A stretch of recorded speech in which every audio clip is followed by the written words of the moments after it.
Good morning mga kagulay, welcome back sa aking channel. Greggy Farmer nga po pala ulit to. Bali, ito nagpa-flashlight na naman tayo nag-harvest tayo ng sitaw. Ayun na mga kagulay, unang harvest natin mga kagulay. Although may harvest na kami nung nakaraan na yung nauuna lang, pero unti lang yun mga kagulay, pambahay lang yun. Ito talaga yung first harvest niya mga kagulay, mga nakasabit ang ating mga sitaw. Pag wala bang flashlight, okay rin pala pag walang flashlight, pero mas okay may flashlight mga kagulay. Ayan yung ating harvestin. Ayan, mga nasa baba. Ayan mga gulay, talagang maano mo na unang harvest pa lang. Kasi nung nakaraan, lang yun, pang ulam, sakto lang pang ulam yung kinuha namin mga kagulay. Ayan sumasahid sa lupa. Unang bunga talaga mga gulay. Yan siya. Marami rin siyang mga bulaklak mga kagulay. Tanggalin natin yung Yan. Ayan siya. Doon, tapos na namin doon mga gulay. 3 linya na lang to mga gulay. Nanggahan kasi namin. Parang yun nga, gaya pa rin ng dati para maihatid ng maaga. Lalong lalo na tong sitaw. Kasi siyempre mas madali yung na ito. Mas madali kumbaga malanta. 2 days 3 days lang na siya mga kagulay, kaya kailangan nihatid para makuha na rin yung kukuha dun sa buyer mismo mga kagulay. Ayan mga bunga niya mga kagulay. Subukan nga natin di pag flashlight. Patayin muna natin. Wait lang mga kagulay.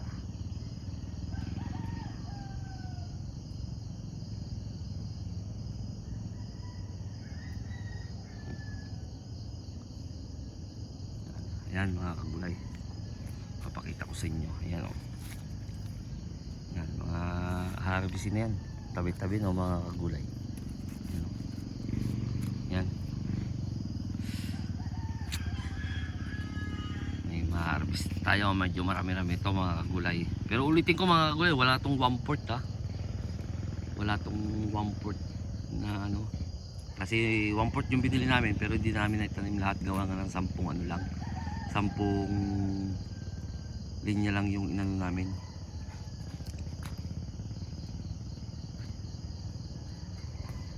Lulo ko itong flashlight ko. Yan. Bali nandito na yung asawa ko, dalawa lang kami nag-harvest. Mga salapag lang talaga mga kagulay. Saan yung asawa ko? Yun, may flashlight dun. Doon, nilapag muna namin dito mga kagulay. Yan siya. Tapos nandun, mga nilapag namin mga kagulay dyan. Yung iba hindi pa nalabas. Ito siya mga kagulay. Yung iba. Yan. Yung kalahati ng 1/4, yun lang ang natitanim namin mga kagulay. 1/8. 1/8 nga tawag dun. Yan mga nandito yung pa sa lapag yung iba mga kagulay. Kasi yun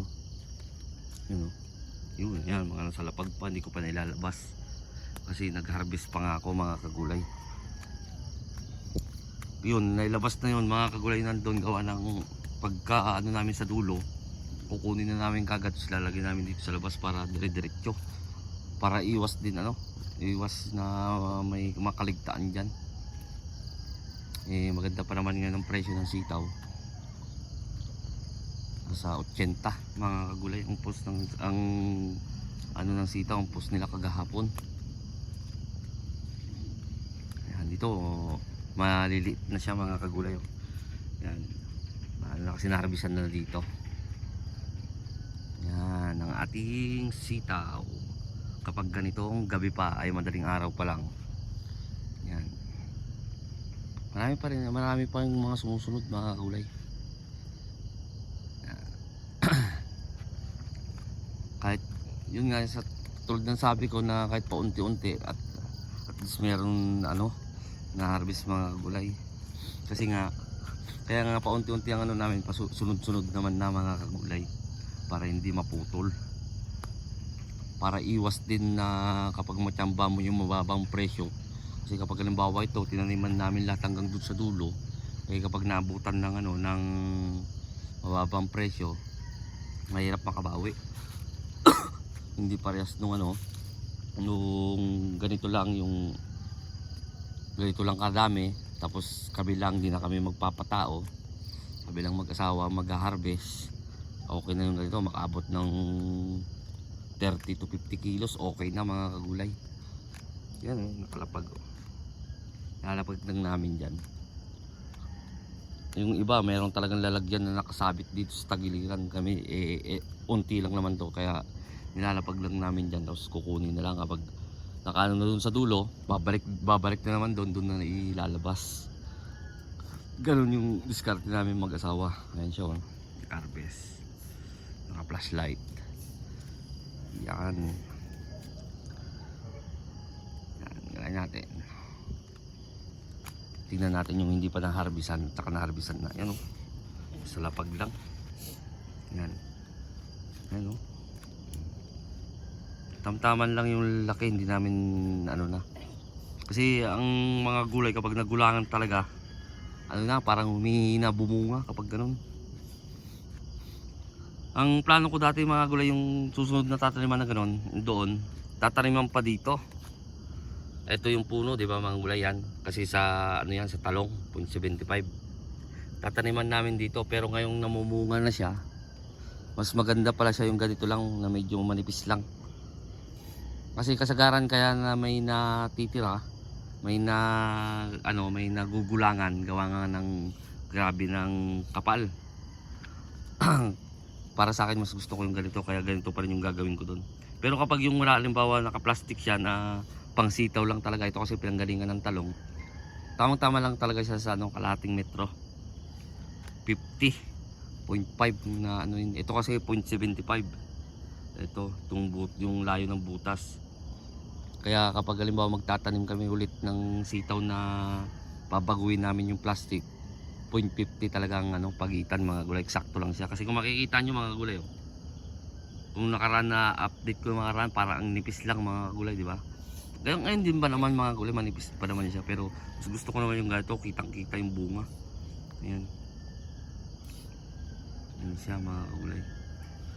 Ito nga, sana nga maka 50 to para maganda rin. Tapos tag 80 o sangka pa. Tapos wala namang tao na hinahire para mag-harvest, kami lang mag-asawa. Kasi ganun din mga gulay, magtatanim ako medyo marami, mag-aano ng tao na mag-aabono. Maganda nga naman yung medyo marami, kasi pag naskambahan nyo yung presyo ay talaga namang paldo. May naiwan ka, iniiwan yung asawa ko, nakatago kasi. Lalo na kapag makapal na mga gulay yung yan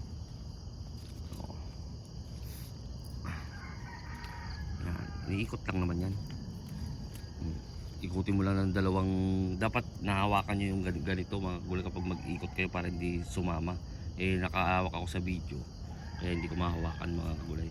Ikutin mo lang mga 3 beses, tapos siyempre higitin mo lang ganun. Siya. Mas maganda kasi kapag nakaikot, iniikot mga gulay. Ang ating sitaw. So hanggang dito na lang ako siguro mga kagulay. Kung update ko lang dito sa ina-harvest naming sitaw na kami lang dalawang mag-asawa, gawa ng unti lang naman to. Sa bago pa lang sa munting channel ko, huwag nyo kalimutang mag-subscribe at i-click nyo na rin po yung notification bell para update kayo lagi sa gagawin kong video tungkol dito sa mga ibang klaseng tanim ko na hindi naman ganong karamihan. Maraming salamat po ulit. God bless po sa ating lahat.